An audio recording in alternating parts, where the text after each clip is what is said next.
has found himself a victim of his own.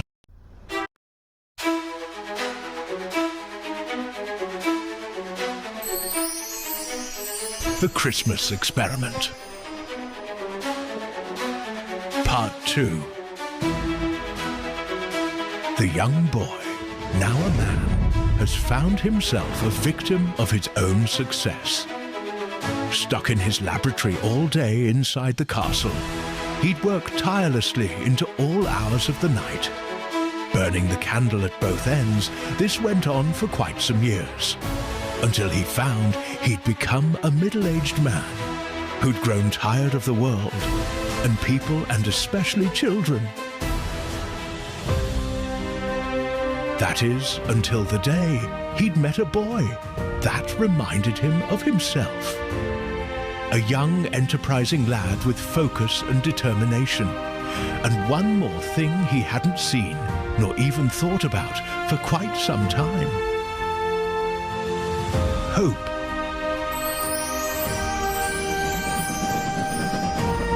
You see, he had had something happen that you can guarantee all but a select few will fall victim to: great success.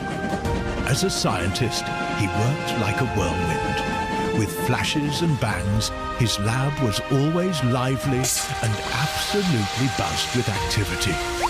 He had seen wonderful things due to his research, even other places and other worlds he explored from right there in his laboratory.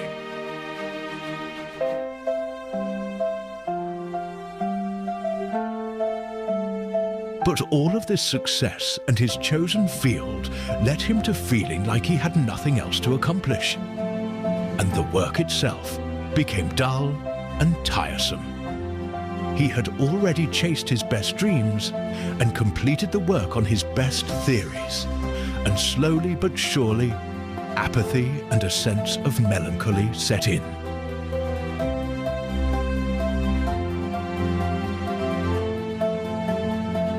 That is, until that day, by random chance, he happened to meet that boy. Suddenly, after years of going through the motions, he remembered. He thought back again to the days of his youth, when the whole town, no matter the conditions, we're all able to set aside the woes of life and choose to remember what was real and what was important in life. Each other.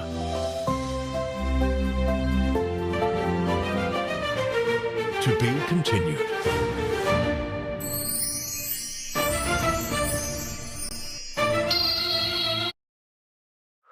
Last time. A young boy grew up in the midst of a family quarrel between brothers. One whose focus and attitude on life grew increasingly logically rigid and without empathy, completely go-oriented. And the other, the type to wear his heart on his sleeve, shunning societal institutions and the things that made most people carry on day to day, waking up at the crack of dawn, like good little citizens.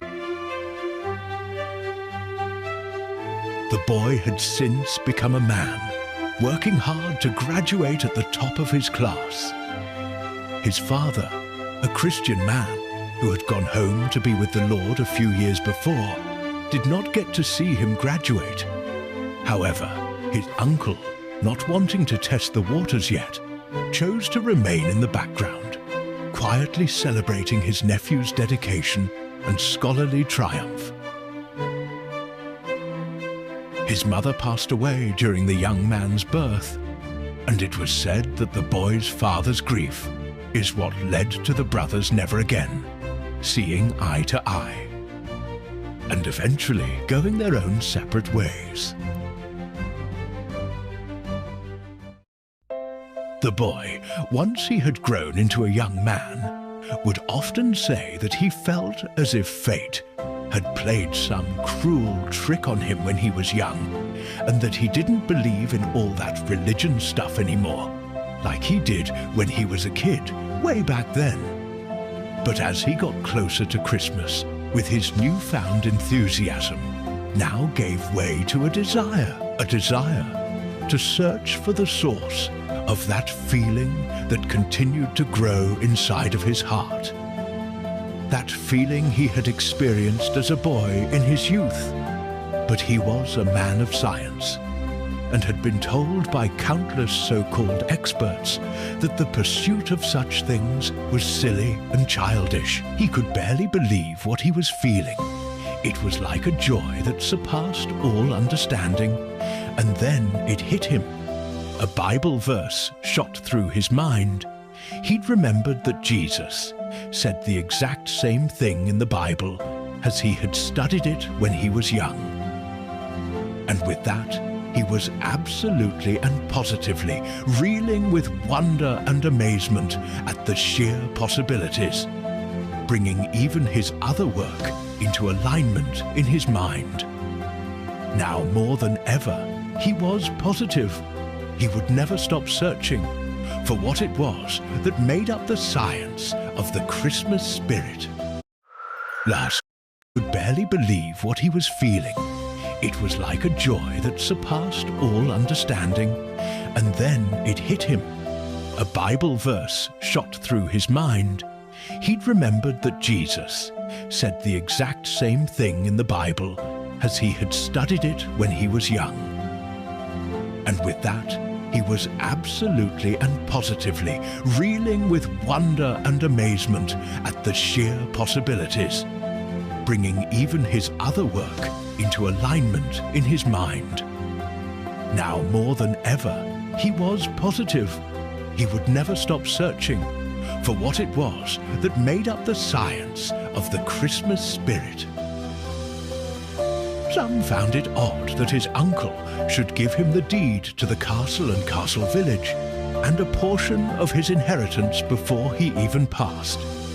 But it all made sense when his uncle handed him a letter, written in his own mother's hand, before he himself had passed. A letter that explained that she knew she would likely not survive childbirth, and for him to never blame himself. You see, she had a rare condition, and had been made aware of the likelihood that she would not make it through, as well as the fact that his uncle would be entrusted with the letter until he was fully grown and had become a man. Not because he was more trustworthy than the boy's father, but that he was indeed the boy's real father the whole time. Oh, and there was one more thing. The people of the town all woke up to find a little present of their own waiting for them on Christmas morning. The deed to their homes. As it turns out, he decided to break with a tradition that had lasted centuries and give the people of the village a gift that will last them for years, feeling encouraged in his heart to provide the people a real Christmas miracle.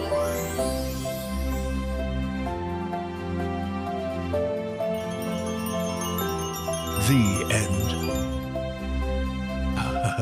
Sorry, I've been extremely tired as of late. After all, telling a story of the scope isn't easy, as you can imagine. However, I've also been plagued as of late what's very strange dreams, where I seem to be spirited away in my sleep to a great dark pyramid with all manner of organic and inorganic monsters. Anyway, have a Merry Christmas.